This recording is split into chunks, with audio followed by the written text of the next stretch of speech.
Right guys, I've got an exciting announcement. Drum roll please. I'm engaged!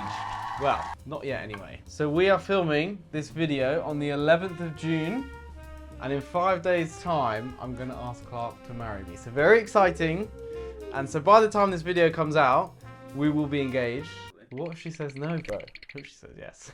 Quick story time. Clark and I, we met on an app called Bumble, and the first message she ever sent me was, if you were to cook me dinner, what would you make?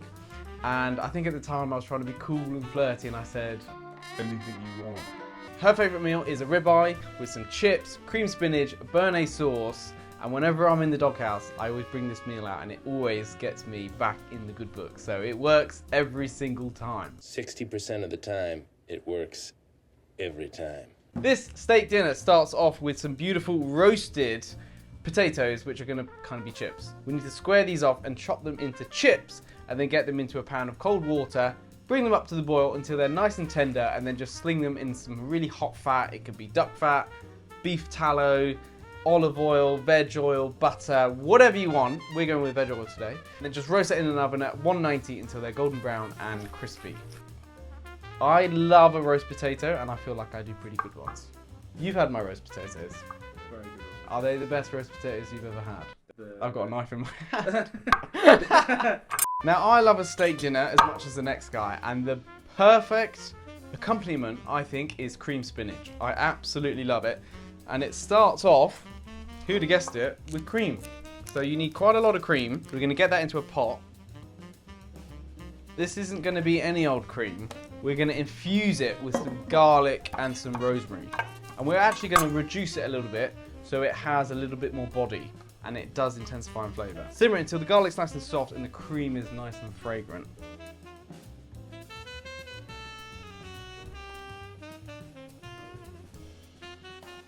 Oh my god, that smells so savoury.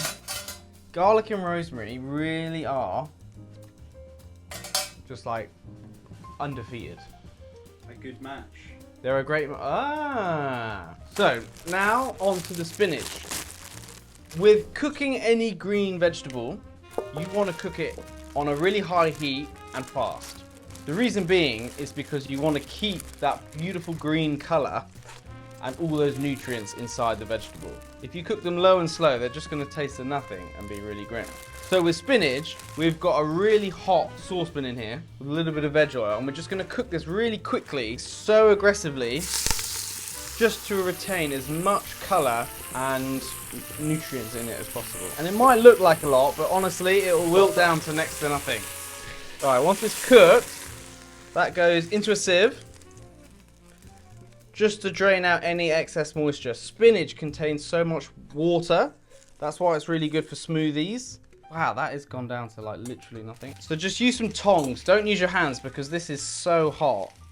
We just want to squeeze out that moisture, and look how much water's left. See, that would have diluted our sauce. I mean, that will probably be really healthy for you, but equally really disgusting. We're just gonna get that onto our board and just chop it up, and then just add in the cream. So here's the cream we did earlier. It's reduced up, it's thicker. We're just going to use a sieve, pour a little bit over onto the spinach. And again, we wanna be careful because we don't wanna add too much. We can always add more in, but we can never take out. And get this mixed in. Okay, look at that. That's the consistency we're looking for. Quite saucy. But once it gets reheated, that'll kind of tense up now. Talking of best friends and getting engaged, do you know who are best friends? Spinach and nutmeg. So we're just gonna finish this off with a little bit of fresh nutmeg right at the end. It might not seem like a lot, but it's gonna make a world of difference. It really, really is. Okay, that's that done. The spods have had about 15 minutes in here. Just gonna take them out. Now, I have a tip. Whenever you put a frying pan in the oven and you take it out, it's very easy to take the tea towel off.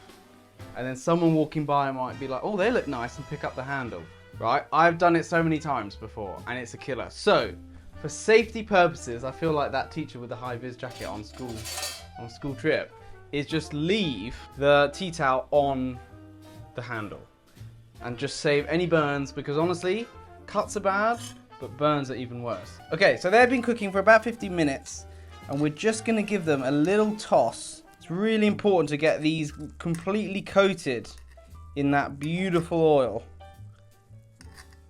just so they cook nice and evenly. Another 15 minutes in the oven. A few moments later. So these potatoes have had a grand total of half an hour in the oven. I mean, look at that. What we're gonna do, we're just gonna add a little bit of rosemary and a few crushed cloves of garlic. You see that? I was close to grabbing that. I'm not even joking you. God, that would have been a nightmare. Okay, we're just gonna mix that around. And we're gonna add in a little knob of butter. And just get that in there. Crispy, golden, delicious. Okay, they can sit to one side while we crack on with the béarnaise. And to start that, we need a shallot reduction. So we need to brunoise some shallots and add in some peppercorns, some tarragon stalks, some white wine vinegar and some white wine, and then just reduce that until there's pretty much nothing there. And what we're left with is these really intense, tart shallots, which are gonna pair perfectly with that rich egg yolk butter sauce.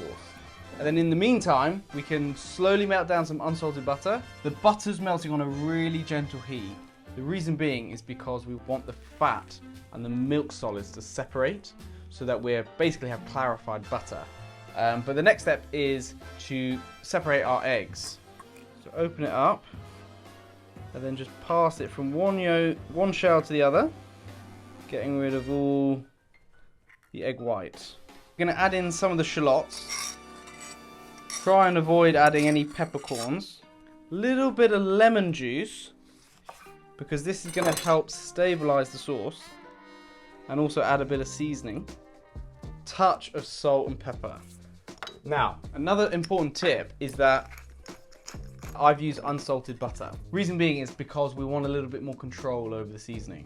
Okay.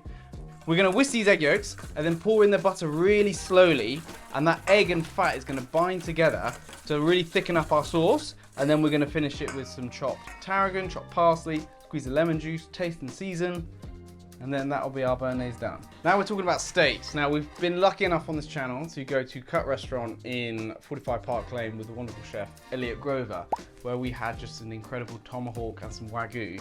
This is a ribeye steak, which is Clark's favourite cut. It is the same cut as a tomahawk, it just doesn't have the bone in. Okay, so we get all that amazing flavour, all that fat running through it. It's really nice and tender. It is my favourite cut as well, and most chefs' cut, if you ask them, to be honest. But we're just going to season it really simply with some salt, get it into a ripping hot pan to get it some nice colour. Done. 2 minutes on one side, flip it over, give it about 90 seconds on the other side, and then we'll add in the butter, baste it for another 30 seconds, and then it'll be done. Rest it on the plate, and then rest it for a good 4 or 5 minutes, carve it up, and we'll be ready to serve.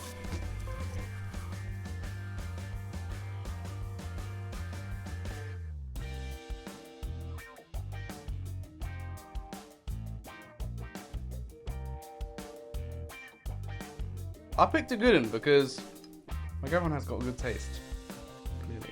So there we have it. That is Clark's favourite meal, a ribeye steak with roasted potatoes, cream spinach and a béarnaise sauce. That is in celebration of mine and Clark's engagement. Hopefully, let me know what your favourite meal is down below. Maybe we'll give it a go. Anyway, lots of love guys. We'll see you soon for the next video. Can I hold back this feeling for so long? And if you've been... Okay, enough of that.